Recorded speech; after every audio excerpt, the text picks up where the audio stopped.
Selepas gangguan internet seluruh negara yang paling lama dalam sejarah moden, rakyat Iran kini kembali dalam talian. Namun sabungan semula adalah perlahan dan hanya sebahagian. Dan masih terdapat tanda-tanda jelas sekatan yang dikenakan oleh rejim. Republik Islam memutuskan akses internet 3 bulan lalu selepas serangan awal oleh Amerika Syarikat dan Israel pada akhir Februari. Ini jurucakap kerajaan Iran mengumumkan langkah untuk kembali dalam talian. Selepas beberapa kali mesyuarat, ibu pejabat mencapai keputusan bahawa akses internet perlu dibuka semula. Dan semalam, arahan Presiden telah disampaikan kepada Kementerian Komunikasi. Kami berharap dalam beberapa hari akan datang, kami akan dapat memulihkan hak-hak sah ini kepada rakyat dengan segera.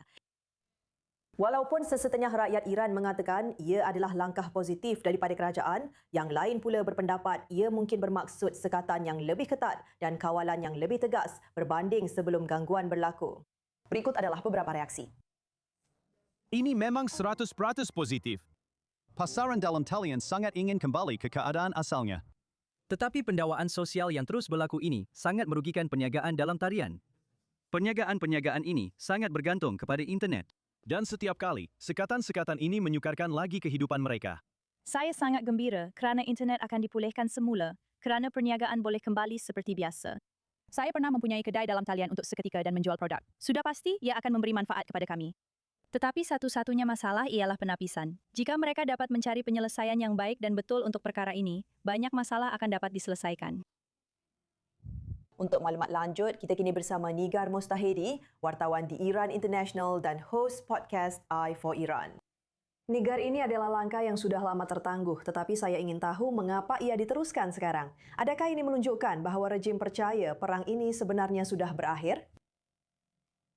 Tidak, saya tidak fikir begitu. Anda tahu, saya baru sahaja membuat liputan tentang internet beberapa hari lepas sebelum mereka membukanya. Dan saya bercakap dengan seorang pakar keselamatan cyber yang berasal dari Iran, Amin Slawati. Dan Amin berkata, walaupun ramai pakar lain memberitahu saya, dia percaya bahawa pemadaman dan penutupan internet sepenuhnya ini tidak akan berlaku selama-lamanya kerana ia tidak mampan untuk ekonomi Iran. Dan dengan berbuat demikian, rejim Iran juga turut terjejas. Jadi selain itu, anda perlu melihat masyarakat Iran dari segi budaya. Anda tidak boleh, anda tahu, mempunyai sebuah masyarakat yang sangat bergantung dan terhubung kepada internet, kemudian tiba-tiba mengambilnya semula. Anda tahu, Iran bukanlah Korea Utara dari segi tahap budaya masyarakat. Jadi akan ada banyak tentangan. Jadi saya rasa mereka juga takut akan perkara itu. Walau bagaimanapun, nampaknya mereka sedang bergerak ke arah sekatan internet yang lebih mirip dengan gaya Cina. Baru-baru ini, bekas ketua penyiar negara Iran berkata bahawa mereka sedang mengimport peralatan dari China untuk melaksanakan versi internet mereka sendiri. Sama seperti apa yang kita lihat di China apabila melibatkan wilayah Uyghur Muslim. Adakah terdapat kebimbangan bahawa rejim mungkin menggunakan pemulihan akses internet ini untuk menjejaki beberapa suara yang memuat naik kandungan menentang Republik Islam dan cuba menindas sebahagian daripada penentang ini?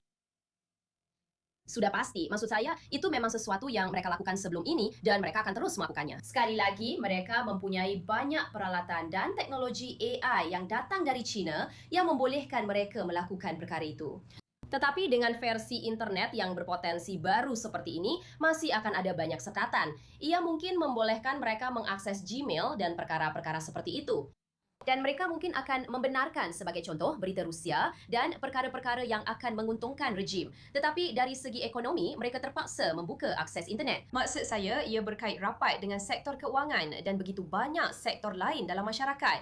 Rejim Iran sendiri tidak boleh terus begini. Dan mereka mungkin akan kembali melakukan penutupan dan pemadaman sepenuhnya sekali lagi apabila mereka merasakan ia perlu. Jadi saya rasa dunia benar-benar perlu bersedia untuk perkara itu dan mula bergerak sama ada untuk terus menjual teknologi. Kami kini telah mengetahui di Iran International bahawa Elon Musk dan kerajaan Amerika Syarikat sedang berbincang untuk cuba menyediakan dan membantu rakyat Iran dengan teknologi itu supaya mereka kekal berhubung.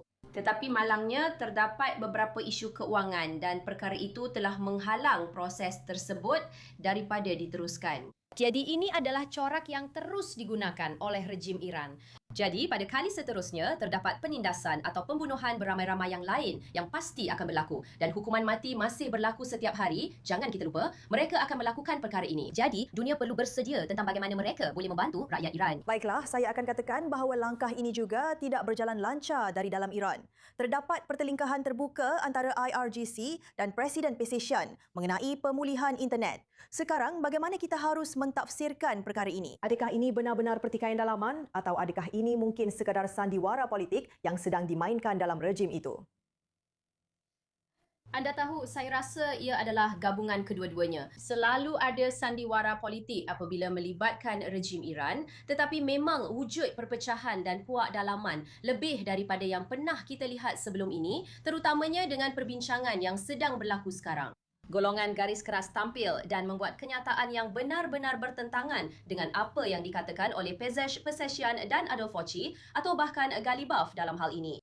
Dan soalan itu kembali kepada persoalan utama yang sama, iaitu siapakah yang sedang sebenarnya berkuasa di Iran sekarang? Dan malangnya, tiada jawapan yang jelas. Sebab itulah sangat sukar untuk memastikan apa yang sebenarnya sedang berlaku. Adakah akan ada perjanjian yang akan ditandatangani? Saya rasa tidak pada ketika ini. Ya, memang banyak persoalan besar tentang apa yang sedang berlaku. Nigar Mustahedi sangat gembira dapat bersama anda di E24 News English. Terima kasih. Sama-sama, satu mata.